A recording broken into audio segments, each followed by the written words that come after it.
Hey guys! Today we're going to be looking at my new stuffed animal. Also, shout out to my mom. Again. I've been wondering, well, what should I name him? Comment down below what should I name him, and also make sure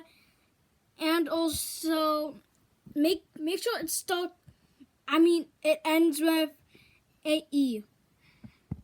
With the sound E. Oh, and that's Pinky, my sister's stuffed animal. And that's Beanie. Anyways, comment down below what should I name him, and also make sure it ends with the sound E. Bye. When I say E, it looks ugly, but whatever. Bye.